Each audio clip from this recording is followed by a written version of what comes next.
Hi అండి, నమస్తే. Welcome to Rohini Krishna's world. ఈరోజు నేను మీకు 2 రెసిపీస్ చూపించబోతున్నాను. ఒకటి వచ్చేసరికి ముల్లంగి సాంబార్ అండి. దీంట్లోకి కాంబినేషన్గా చిక్కుడుకాయ ఫ్రై చేశాను. మనం సాంబార్లో కనుక ముల్లంగి యాడ్ చేస్తే దాని ఫ్లేవరే మారిపోతుందండి. చాలా బాగుంటుంది ముల్లంగి సాంబార్ అనేది. అలానే ఇప్పుడు వర్షాకాలం కాబట్టి ఈ చిక్కుడుకాయ ఫ్రై కూడా చాలా టేస్టీగా ఉంటుంది. చిక్కుడుకాయ ఫ్రై అనేది కొంతమంది చేసినప్పుడు అది కొంచెం పచ్చి వాసన వస్తుంది. అలా కాకుండా నేను కొన్ని టిప్స్ చెప్తాను. అలా కనుక ఫ్రై చేశారంటే చిక్కుడుకాయ ఫ్రై కూడా సూపర్గా ఉంటుంది.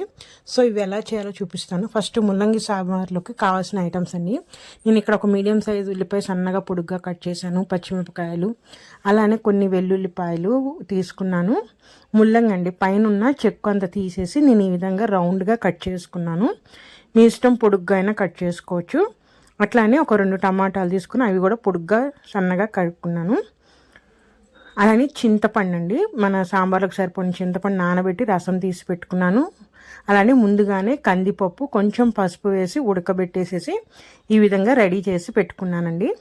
ఇవి మన సాంబార్లోకి మెయిన్గా కావాల్సిన ఐటమ్స్ అనేవి. సో ఫస్ట్ నేను సాంబార్ పెట్టడానికి ఒక హండీ పెట్టేసుకున్నానండి.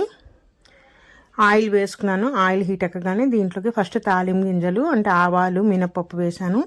అలానే ఒక స్పూను జీలకర్ర, ఎండుమిర్చి, అలానే చిన్నులపాయలు తీసుకున్నాం కదా, వాటిని కూడా దంచి వేసుకోవాలి. చూసారా, ఇవన్నీ వేసి దోరగా వేయించాలండి. అలానే కరివేపాకు కూడా తీసుకొని వేయాలి. ఉల్లిపాయలు కూడా వేసేసుకోవాలి. ఒకదాని తర్వాత ఒకటి వేసేసుకుంటూ మనము మాడిపోకుండా చక్కగా వేయించుకోవాలి ఆయిల్లో.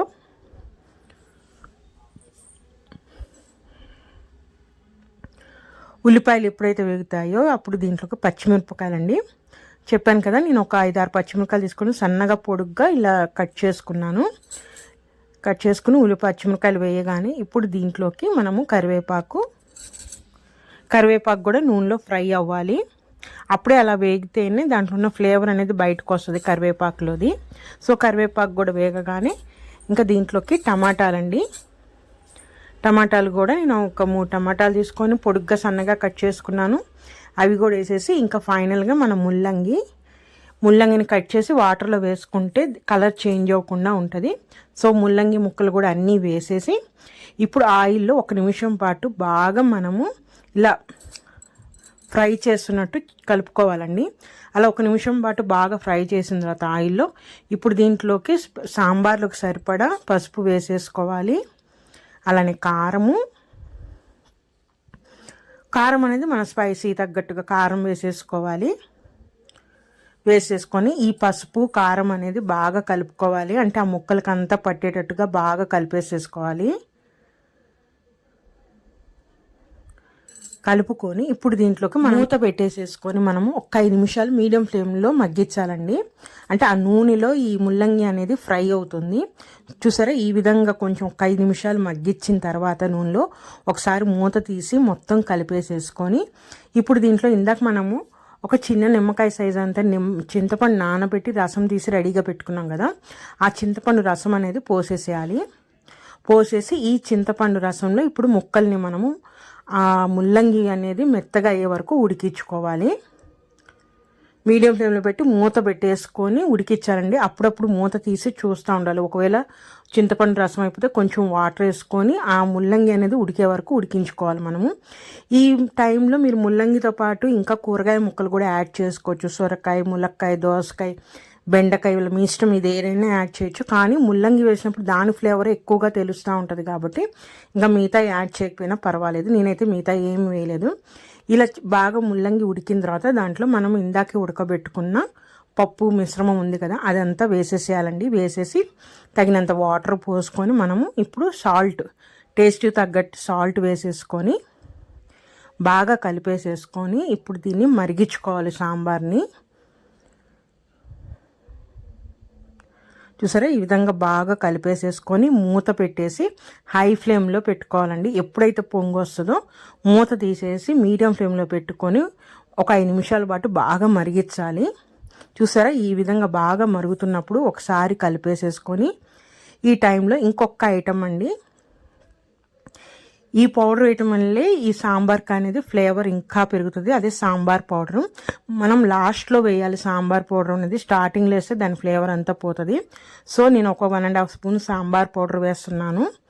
వేసేసి ఒకసారి కలుపుకొని ఒకసారి ఇక్కడ టేస్ట్ చూడండి. సాల్ట్ కనుక ఏమన్నా తగ్గినా, కారం తగ్గినా మళ్ళీ కొంచెం యాడ్ చేసుకోవచ్చు. ఈ టైంలో వేసేసుకొని ఒకసారి కలిపేసేసుకొని ఒక 5 నిమిషాలు మరిగించుకోండి.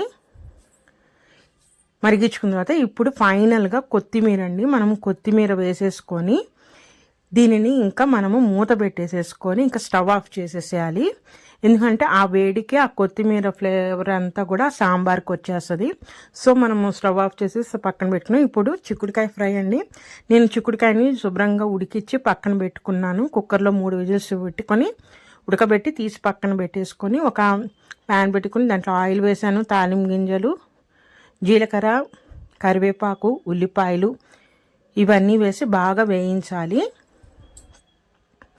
ఈ చిక్కుడుకాయ ఫ్రైలో కొంచెం నూనె వేసుకుంటే మనం ఆ చిక్కుడుకాయ అనేది నూనెలో ఫ్రై అయ్యి పచ్చి వాసన లేకుండా ఉంటుంది. సో ఈ విధంగా ఉల్లిపాయలు వేగగానే ఈ చిక్కుడుకాయలు దాంట్లో వేసేసి ఆ నూనె అంతా చిక్కుడుకాయలు పట్టేటట్టు బాగా కలపాలండి.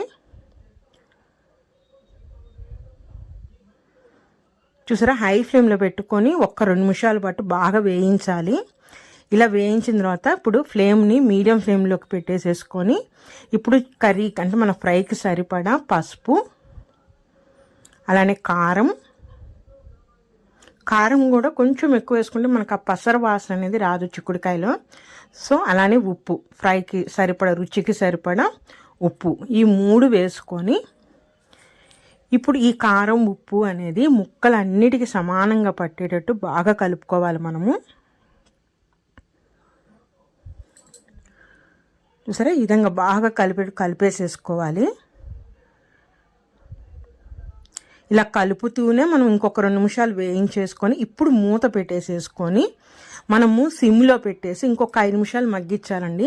ఇలా 5 నిమిషాలు మగ్గిన తర్వాత మూత తీసి చూడండి, మనకి కొంచెం లైట్గా నూనె అనేది అంచులను విడుస్తుంది. అలా వచ్చిందంటే చిక్కుడుకాయ అనేది బాగా ఫ్రై అయిపోయినట్టు. టేస్ట్ కూడా చాలా బాగుంటుంది. అదొక టిప్ అండి. మీరు అంచులను కొంచెం లైట్గా మనకి నూనె వదలాలి.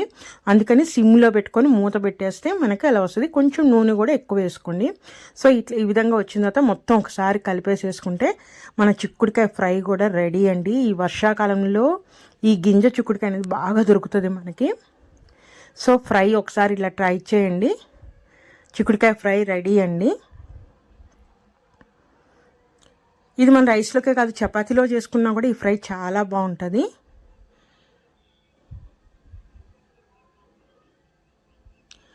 చూసారా, ఈరోజు రెసిపీస్ ముల్లంగితో సాంబారు, అలానే చిక్కుడుకాయ ఫ్రై అండి.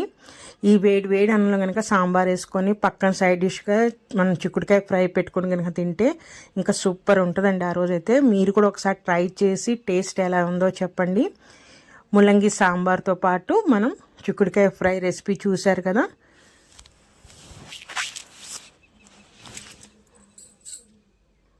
మరి ఇదేనండి ఈరోజు రెసిపీస్. అయితే నా రెసిపీస్ కనుక నచ్చితే ప్లీజ్ సబ్స్క్రైబ్ మై ఛానల్, అలానే లైక్ చేయండి. మరొక మంచి రెసిపీస్తో మళ్ళీ కలుస్తాను. ఉంటానండి. బాయ్.